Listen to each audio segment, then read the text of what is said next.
Hello friends, welcome to Sahu ji Pathshala. आज हम क्या करेंगे, अपनी अर्थमेटिक की सीरीज़ को आगे कंटिन्यू करते हैं। ठीक है। मैं आज फिर से प्रीवियस ईयर के सेट से अर्थमेटिक के क्वेश्चन लेकर आया हूँ। ठीक है, जो कि अप्रॉक्स 10 के आसपास पूछे गए थे, 10 क्वेश्चन थे। ठीक है। Without wasting any time, let's start.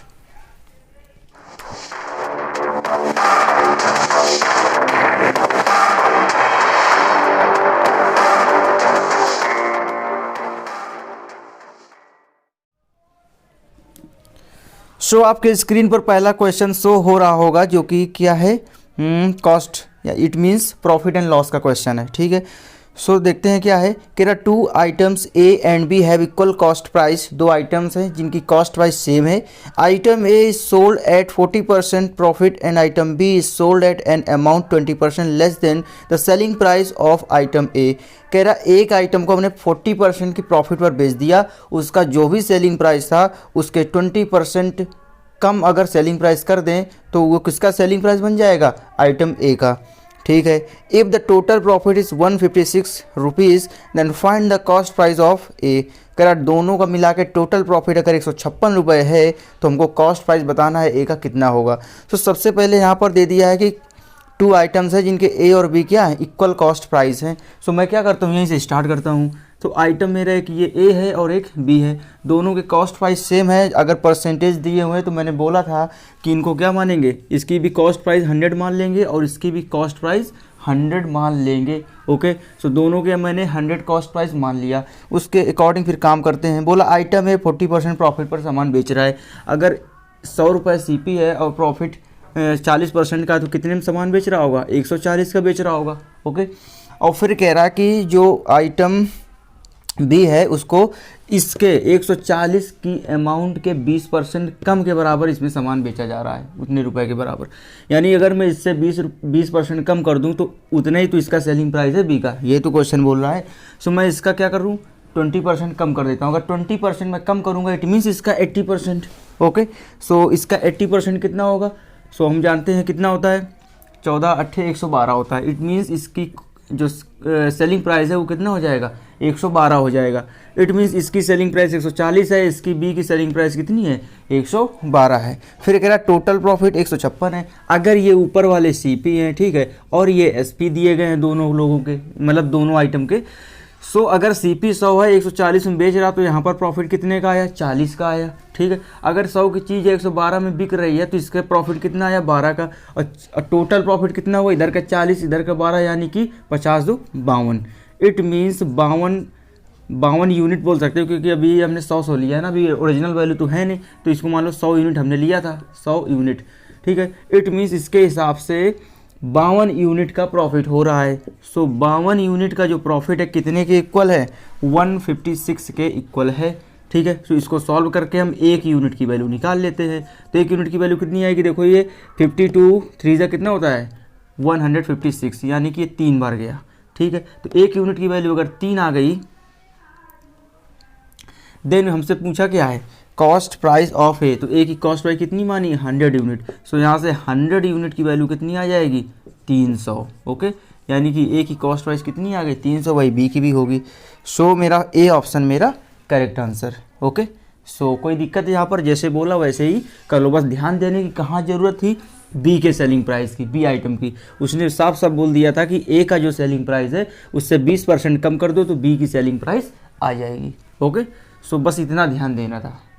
I hope आपको ये अच्छे से क्लियर हो गया होगा। चलिए बढ़ते हैं आगे।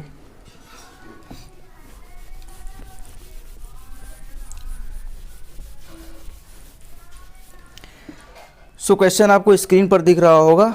ठीक है। चलिए पढ़ते हैं। कह रहा of 3 positive numbers the ratio of the first and second number is 3:4। जितना दिया है पहले उतना कर लें। तो फर्स्ट और सेकंड नंबर का रेशियो कितना दिया है, 3:4। एंड देन कह रहा that of the second and third number is 5:6, यानी कि 3 नंबर हैं। ये थर्ड नंबर हो गया, सेकंड और थर्ड का कितना है, 5:6 है। ओके। चलिए the product of the second and third numbers is 4320। What is the sum of the 3 numbers. इन्हीं तीनों नंबर का सम पूछा है। तो उससे पहले हमको इन तीनों नंबर को पता करना पड़ेगा हैं क्या, तो इनके रेशियो की मदद से हम यहाँ पर पता करेंगे। देखो नंबर तो वही है, तो ये रेशियो इसका क्यों अलग है भाई, इसका भी सेम होना चाहिए। अगर 4 है तो 4 ही, मतलब रेशियो सेम होना चाहिए। इसका 4 इसका 5 भी तो कोई बन नहीं रहा। तो इसको रेशियो को सेम करने हम कैसे करेंगे, 4 और 5 का एलसीएम कितना होता है 20, ठीक है। तो इसको हम क्या बना लें, इसको 20 बना लें, इसको भी 20 बना लें, तो दोनों सेम हो जाएगा ना। तो 20 बनाने के लिए यहाँ पर 5 का मल्टीप्लाई और यहाँ पर 4 का मल्टीप्लाई, तो ये 5 का मल्टीप्लाई इसमें करेंगे तो इसमें भी करना पड़ेगा क्योंकि इसी के रेशियो में है। तो ये कितना हो जाएगा, अब बढ़िया रेशियो कौन सा आएगा, बिल्कुल अच्छा सा 5 से 15, ठीक है। और 5 चौको 20, इधर ये 20 ही हो जाएगा और 6 चौको 24, यानी कि अब first number, second number, third number का रेशियो हम निकाल चुके हैं। ओके, सो इस तरह से करना है। अब देखो इसमें गलती कहाँ पर होगी। इसने बोला है कि product of the second and third number is 4320। तो लोग क्या करेंगे कि इसका सेकंड नंबर ले लेंगे, है ना, और थर्ड नंबर ले लेंगे, ऐसे करेंगे 20 × 24 इज इक्वल टू क्या बना देंगे 4320। सो इससे यहीं पर उनका क्वेश्चन क्या हो जाएगा, गलत हो जाएगा, क्योंकि यहाँ पर एडिशन की बात नहीं कर रहा है, मल्टीप्लाई की बात कर रहा है। तो मल्टीप्लाई की बात कर रहा है तो यहाँ से हम 1 यूनिट की वैल्यू निकालते हैं ना, तो 1 यूनिट की वैल्यू निकालेंगे, लेकिन वो आंसर कहाँ से आएगा, क्योंकि मल्टीप्लाई में क्या होता है, चीज़ें डबल हो जाती है ना, स्क्वायर हो जाता है। तो यहाँ पर अगर 1 यूनिट है, यहाँ पर 1 यूनिट है, तो यहाँ पर 1 यूनिट का स्क्वायर नहीं हो जाएगा।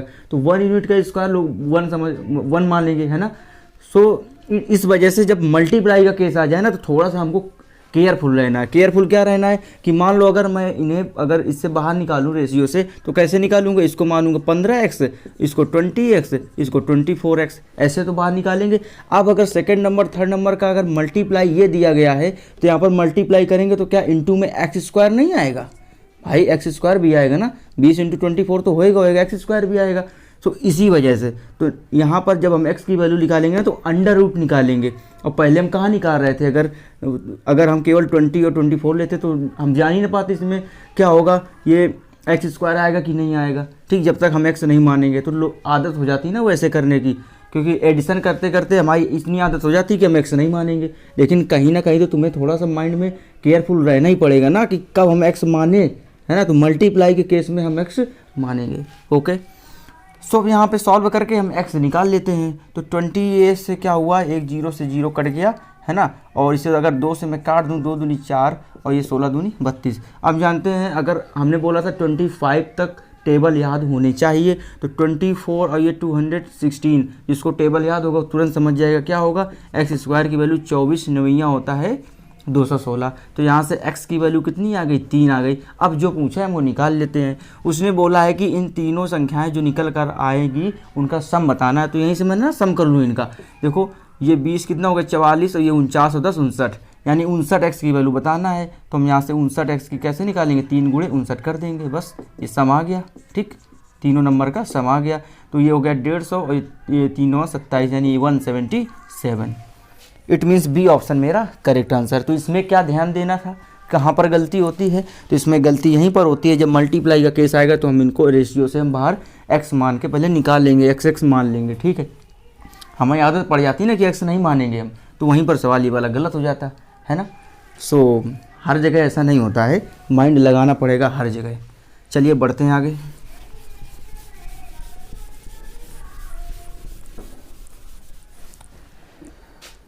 सो अगला क्वेश्चन है, कर the ratio of the speed of a boat down stream speed of the stream is 9:1। यानी कि देखो यहाँ पर कितना घुमा कर दिया है। कह रहा रेशियो है एक बोट डाउन स्ट्रीम पर स्पीड और स्ट्रीम की स्पीड। यानी कि देखो एक नाव है, स्ट्रीम इस धारा, तो धारा की स्पीड और प्लस डाउन स्ट्रीम की स्पीड, इनका रेशियो दिया गया है। इट मीन्स डाउन स्ट्रीम हम जानते हैं कि XY मानते हैं, हम नाव की मानेंगे x और धारा की मानेंगे y, ये तो मान के चलते हैं। तो डाउन स्ट्रीम अगर XY लेते हैं तो डाउन स्ट्रीम क्या हो जाएगा, डाउन स्ट्रीम जानते हैं x + y होता है, और नीचे क्या स्ट्रीम का रेशियो है, तो स्ट्रीम नीचे आएगा, स्ट्रीम की स्पीड कितनी होती है y। तो यही रेशियो तो हमको दिया गया है 9:1। यही समझने में सबसे ज़्यादा को प्रॉब्लम हो जाए, तो हमको इसमें ज़्यादा केयरफुल रहना, क्योंकि डाउन स्ट्रीम अप स्ट्रीम का क्वेश्चन आता ज़रूर है एक, ठीक है। कह रहा if the speed of the current is 3 km/h। अब देखो इसमें करंट की स्पीड यानी धारा की स्पीड दे दिया है, स्ट्रीम की स्पीड दे दिया है कितनी, 3 km/h। तो हम क्या y की जगह क्या है 3 है, 3 दे दिया है, तो अब मैं यहाँ पर y की जगह क्या रख दूंगा, 3 रख दूंगा, है ना। तो क्या y की जगह 3 रख दिया तो यहाँ से x नहीं निकाल सकते हम। अब ये x क्या है एक्स है नाव की चाल, है ना, यानी स्पीड ऑफ बोट। तो बोट की स्पीड है एक्स, तो ये हम निकाल लेंगे, 9 3 27 हो जाएगा और 3 माइनस हो जाएगा, कितना आएगा एक्स की वैल्यू, 27 में 3 24। इट मीन्स बोट की स्पीड आ गई 24 और स्ट्रीम की स्पीड कितनी है 3 है। दोनों हमने निकाल लिया। अब जो पूछेगा वो हम निकाल लेंगे। कह रहा find the distance travelled by the boat up stream in 5 hours. कह रहा अप स्ट्रीम की स्पीड से अगर 5 घंटे चला दिया जाए तो कितनी दूरी तय करेगा। तो अप स्ट्रीम की स्पीड तो निकाल लें। अप स्ट्रीम की स्पीड क्या होती है, एक्स माइनस वाई। तो एक्स पता है, वाई पता है, तो 24 में 3 माइनस करेंगे तो कितना आएगा 21। तो अप स्ट्रीम की स्पीड 21 किलोमीटर पर आवर आ गई कि नहीं। अब कितने में जाना है, 5 घंटे में बोला, कितना जाएगा, तो 5 का इसी में कर दो मल्टीप्लाई, तो हमारी डिस्टेंस पता चल जाएगी, 21 पंचे 105। ओके, सो 105 किलोमीटर चल लेगा अप स्ट्रीम में। सो डी ऑप्शन मेरा करेक्ट आंसर है। तो इस तरह से यहाँ पर क्या ध्यान देना था, ये चीज़ ध्यान देनी थी। ओके, इसको जिसने ध्यान दे लिया उसका क्वेश्चन विद इन 10 से 20 सेकेंड में हो जाएगा। ओके, सो बढ़ते हैं आगे। और ये मान के चलिएगा कि 10 क्वेश्चन अप्रॉक्स अर्थमेटिक के आने ही आने हैं और उसमें से बोट एंड स्ट्रीम का एक आपको मिलेगा ही। ओके, कुछ चीज़ें फिक्स होती हैं, है ना। चलिए आगे देखें कि the difference between the simple interest obtain by investing rate x with 8% per annum for an year and by investing rate x plus 1400 with 8% per annum for 2 years is 240 rupees. Find the value of x. तो यहाँ पर एक तो x principal है, okay, फिर x plus कितना है 1400 principal है। इसको बोला है 8% पे देना है लेकिन 1 ईयर के लिए देना है, ठीक, और इसको 8% के हिसाब से देना है लेकिन 2 ईयर के लिए देना है ना, ये बोला है। फिर कह रहा देने के बाद जो सिंपल इंटरेस्ट आता है ना उसका डिफरेंस उसने दे दिया है कितना 240 यानी 240 रुपये। तो सबसे पहले हम यहाँ से क्या निकाल ले, इंटरेस्ट, सिंपल इंटरेस्ट तो निकाले कितना है, इसका कितना, तब ना डिफरेंस लेंगे। और हमें जाहिर सी बात पता है कि इसका सिंपल इंटरेस्ट ज़्यादा आएगा क्योंकि जैसे 2 साल के लिए है और इसका प्रिंसिपल भी ज़्यादा है। ओके, सो यहाँ पर देखो हम सिंपल इंटरेस्ट के केस में कुछ नहीं है, बस इतना ध्यान रखना है कि हर साल रेट उनका सेम होता है। तो सेम होता है तो जितने ईयर दिए हों यानी हर साल सेम, यानी फर्स्ट ईयर में जितना रेट उतने दूसरे ईयर में भी रेट। तो क्या करते हैं, सिंपल से इसको मल्टीप्लाई कर लिया करो, रेट और ईयर का आपस में मल्टीप्लाई कर लिया करो। तो इसका मल्टीप्लाई तो 8 इंटू 1 यानी 8% ही आएगा और 8% एक्स का निकालेंगे तो कितना आएगा 8x%। यहाँ पर सिंपल इंटरेस्ट कितना मिला 8x%। यहाँ पर कितना मिलेगा, हम ये सिंपल इंटरेस्ट निकाल रहे हैं, ठीक है, दोनों अमाउंट का। फिर इसके बाद अब देखो मैंने बोला था इसमें मल्टीप्लाई कर लिया करो, तो 8 दूनी 16%, टोटल 16% हुआ। तो बस कुछ नहीं, प्रिंसिपल का डायरेक्ट 16% निकाल लो। तो 16% निकालेंगे, इसमें 16% का गुणा करेंगे तो कितना हो जाएगा 16x% प्लस, अब देखो इसका 16% आएगा, इसमें इसका तो भी निकालेंगे ना क्योंकि ये तो प्रिंसिपल में ही ऐड है, पूरा प्रिंसिपल है। तो अगर इसका 16% निकालेंगे तो बटेगा 100, ये 200 कट जाएगा, यानी कि 14 इंटू 16 केवल करना है। तो 14 इंटू 16 कैसे करेंगे, देखो 16 का अगर 10 में गुणा कर दिया तो 160 हुआ और 16 चौको 64, तो 160 64 कितना हो गया 224। तो यहाँ पर कितना डायरेक्ट आ गया 224 रुपये, ठीक। सो इसका सिंपल इंटरेस्ट कितना आया 16x% प्लस 224 और इसका केवल कितना आया 8x%। अब इन दोनों का मैं डिफरेंस क्या नहीं लूँगा, डिफरेंस निकाल लूँगा। क्या करूँगा, बड़े में से छोटे वाले को घटा देंगे। जब इसको मैं यहाँ पर घटाऊँगा तो x से x ही तो घटेगा, तो 16x% से कितना हो गया 8x% बचा, ठीक है। एंड देन ये कितना बचा 224 बचा। तो इसकी वैल्यू कितनी दी है क्वेश्चन में 240। ओके, सो मैं यहाँ से 8x% की वैल्यू निकाल के 240 में 224 माइनस कर दूंगा। सो कितना बचा 24 36 10 40 16 बचा, यानी कि x% की वैल्यू कितनी आ गई 2 आ गई, ठीक है। तो अब यहाँ से परसेंट का मतलब क्या होता है 100, हमें x की वैल्यू पूछा है ना, तो ये 100 इधर मल्टीप्लाई कर देंगे तो x की वैल्यू क्या हो गई 200। इट मीन्स x का मान मेरा क्या आ गया 200। इट मीन्स ए ऑप्शन मेरा करेक्ट आंसर। तो इस तरह से इतना ईजी वे में हो जाएगा, बस ये करना था, बट डिफरेंस लेके बिल्कुल जल्दी सॉल्व कर लेना था, ठीक है। और इसमें कोई दिक्कत वाली बात नहीं है, बिल्कुल सब बेसिक कॉन्सेप्ट लग रहा है और कोई दिक्कत नहीं है ना। तो इसी टाइप के आप एक्सपेक्ट कर सकते हो इस बार के पेपर में। ओके, सो इस तरह की तैयारी आप रखिएगा, लेकिन फर्स्ट प्रायोरिटी आपको देना है DI को, ठीक है, नंबर सीरीज़ को और सिंप्लीफिकेशन और क्वाड्रेटिक इक्वेशन को। उसको अच्छे से करने के बाद इसको भी आपको ध्यान देना है, इसको सेकेंड प्रायोरिटी में रखना है, ठीक है। ओके, चलिए अगला देखें। कह रहा average age of A and B 2 years ago was 26। अब एवरेज इज अगर दिया है तो इसमें मल्टीप्लाई कर देंगे नंबर ऑफ पर्सन्स का, तो टोटल एज निकल आएगा। तो ए प्लस बी यहाँ पर कितना आएगा, 26 दूनी 52, यानी ए प्लस बी का एज का सम कितना है 26। लेकिन ये सम कब का है, 2 साल पहले का है, 2 ईयर्स एगो, यानी 2 साल बाद, यानी कि दोनों का 2 साल ऐड हो जाएगा। तो दो लोग हैं, दोनों का 2 साल 4 हो गया, यानी कि 26 दूनी 52, 52 में 4 और ऐड कर देंगे तो 56 हुआ। It means A plus B के प्रेजेंट एज का सम कितना आया, 56। ओके, ये आ गया। कह रहा if the age of A 5 years hence is 40 years, कह रहा ए का एज 5 साल बाद 40 ईयर हो जाएगा, 5 साल बाद, प्रेजेंट से 5 साल बाद।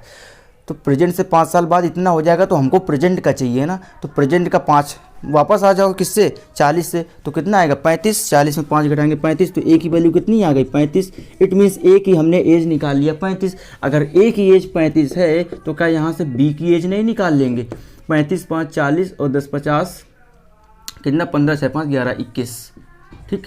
सो बी की एज कितनी आ गई, 21 आ गई। देन आगे क्या कह रहा है, कह रहा B is 5 years younger to C, यानी कि जो बी है ना सी से 5 साल छोटा है। इट मीन्स सी बी से 5 साल बड़ा है, तो बी की एज हमको पता है, तो सी की एज इससे 5 साल बड़ा कितनी हो जाएगी 26, सी की एज 26 आ गई। फिर क्या पूछा है, कह रहा then find the difference between the age of A and C. तो ए की एज पता है, सी और ए की एज पता है, सी की एज पता है, इनका डिफरेंस पूछ रहा है, तो डिफरेंस नहीं निकाल लोगे, 26 4 30 और 10 5 4 9 कितना आ गया 26 4, ऐसे जोड़ा करो 26, इसको पहले 30 बना लो, तो 26 4 30 और ये 5 ही तो ज़्यादा है ना, तो 5 4 9।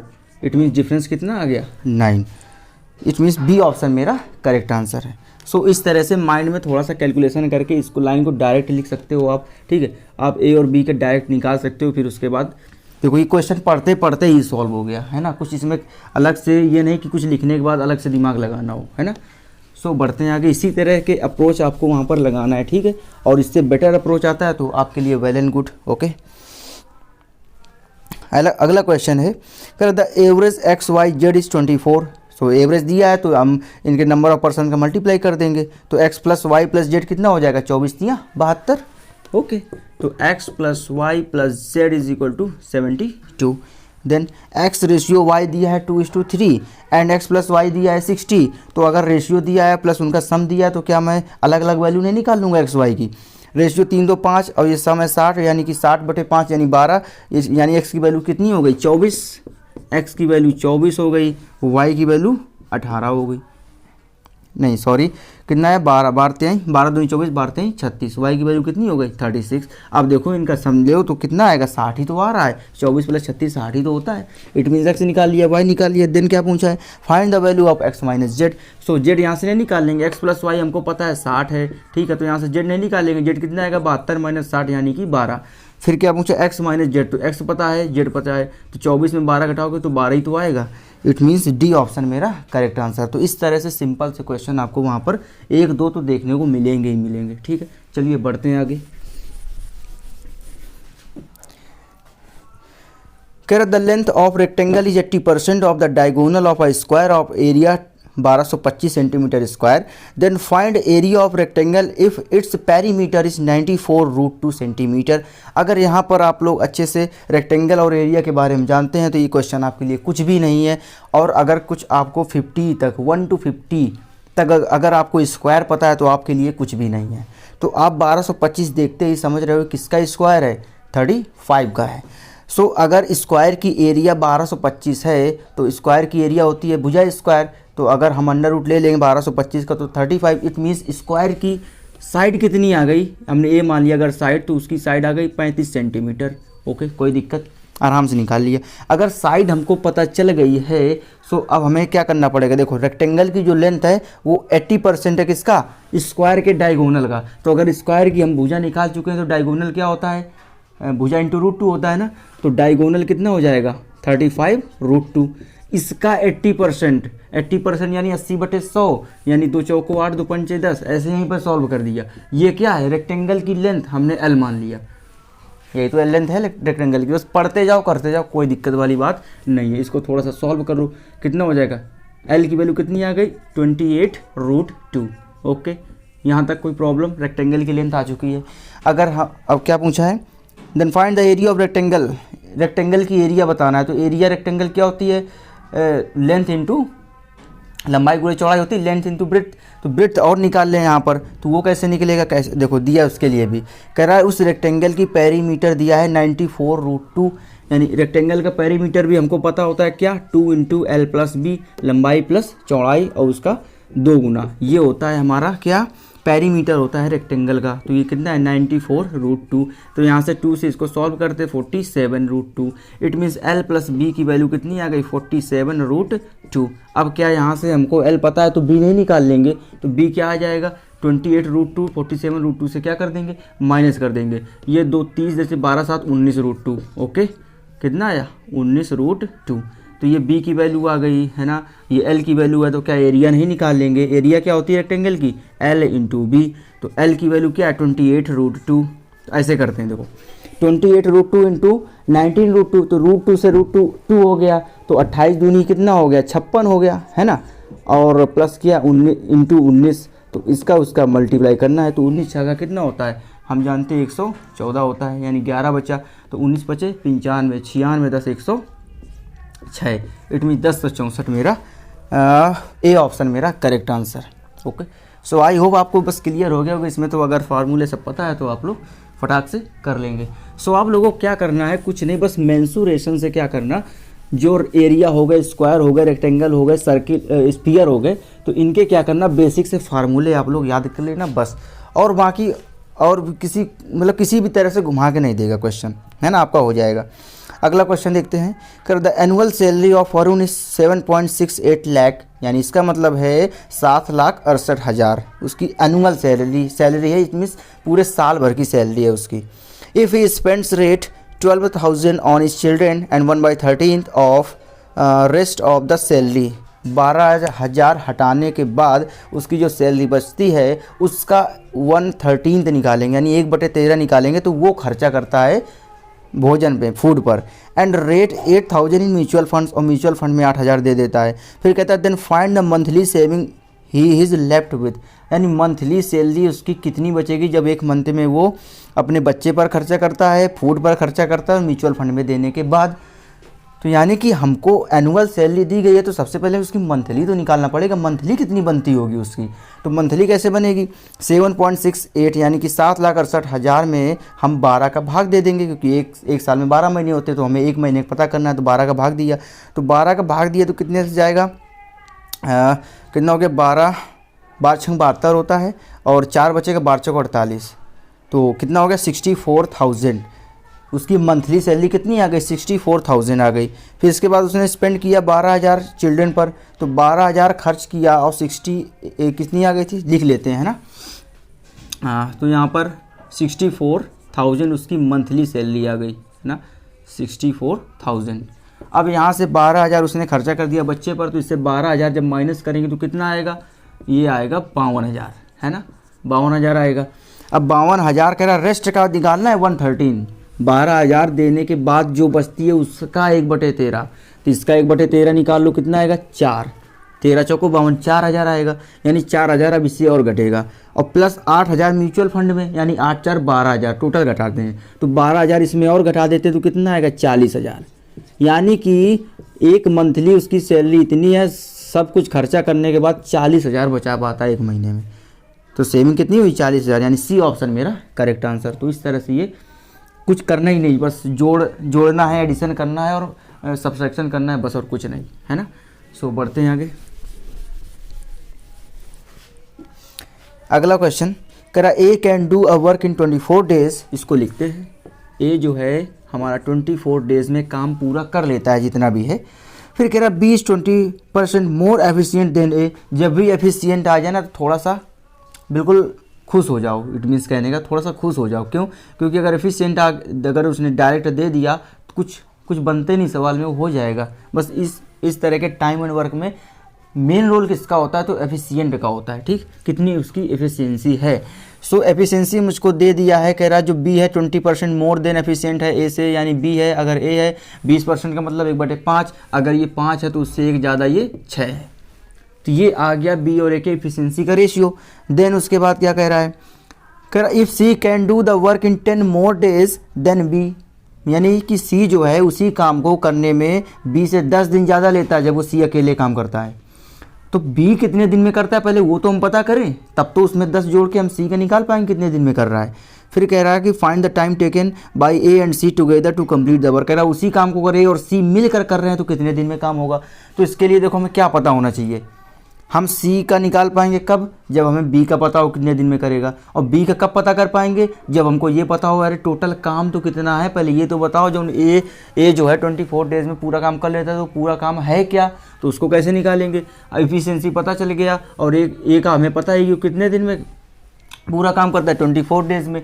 सो ए अगर एक दिन में 5 काम करता है तो 24 अगर हमारा क्या है दिन में पूरा करता है तो पूरा काम कितने दिन में हुआ, 24 पंचे 120। इट मीन्स टोटल वर्क जो है हमारा वो कितना आ गया, 24 गुणे 5 120। तो इसकी मदद से हमने ए की मदद से टोटल वर्क निकाल लिया। अब टोटल वर्क निकाल लिए तो यही ना काम बी करता होगा, कितने दिन में करता होगा। तो बी एक दिन में 6 काम कर रहा है, टोटल 120 काम है, तो कितने दिन में पूरा काम निपटा लेगा, 20 दिन में। 20 दिन में बी हमारा पूरा काम कर लेगा क्योंकि हमको पता चल गया टोटल वर्क क्या है और एक दिन में कितना करता है। तो क्या हमने निकाल नहीं लिया, 20 दिन में पूरा काम कर लेगा 120। अब कह रहा सी जो है बी से 10 दिन ज़्यादा लेता है अकेले करने में, तो बी अकेले करने में 20 दिन लेता है तो सी हमारा 30 दिन लेगा, 10 ही तो ज़्यादा ले रहा है। अगर सी 30 दिन लेगा तो सी एक दिन में कितना करता होगा, सी की इफिशियंसी क्या है, तो इफिशियंसी क्या है, टोटल 120 काम है और 30 दिन में पूरा कर लेता है। 30 दिन में तो एक दिन में कितना करता होगा, तो सी हमारा एक दिन में 120/30 यानी कि 4 काम करता होगा। सी एक दिन में 4 यूनिट काम करता होगा। तो देखो ए बी सी तीनों की एफिशिएंसी हमको पता चल गई, बी की 6, ए की 5 और सी की 4। अब जो पूछा वो निकाल लेते हैं। कह रहा ए और सी मिलकर इसी 120 वर्क को कितने दिन में करेंगे, तो ए 5 एक दिन में 5, सी एक दिन में 4, दोनों की मिली जुली ताकत एक दिन में कितना काम करेगा, 9 काम करेगा, 9 यूनिट। और टोटल काम इतना है तो दोनों मिलकर कितने दिन में काम कर लेंगे, 120/9। तो यहाँ से सॉल्व कर लो, 40/3। इट मीन्स बी ऑप्शन मेरा करेक्ट आंसर है। ओके, सो कितना ईजी था, है ना, सब एक दूसरे से लिंक था चीज़ें, है ना। ए की मदद से टोटल वर्क निकाल लिया हमने।